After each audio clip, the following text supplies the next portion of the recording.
Hey friends, Pastor Dan Curlin here with your daily devotion on this Tuesday.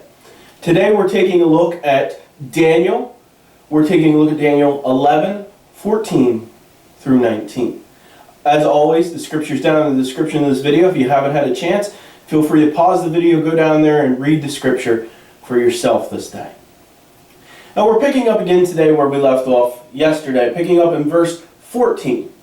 Verse 14 speaks of the Jews who joined the war effort of the northern kingdom and the northern king Antiochus III. They joined the war effort in hopes of ultimately gaining their freedom. But even though they side with this king of the north, they fail to secure their freedom in this way. Now the north would be very successful as Antiochus III's new troops continued to conquer, and they conquered the southern city of Sidon.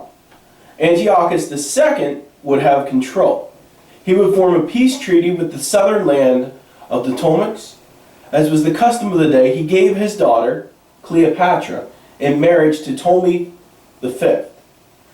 The plans spoken of in verse 17 were to have Cleopatra gain Antiochus III's control, and ultimately she would usurp her husband's power, giving it back to her father.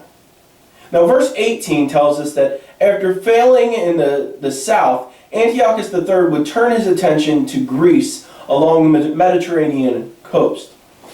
The Roman commander Lucius defeated Antiochus III in Asia Minor in 190 BC.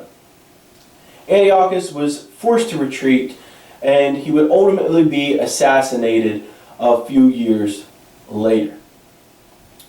We're going to pause there for today. We'll pick up tomorrow and we'll finish the rest of this prophetic history. And then Thursday and Friday we'll talk about events yet to come that are shared with us in the book of Daniel. Until tomorrow, friends, do no harm, do good, and stay in love with God.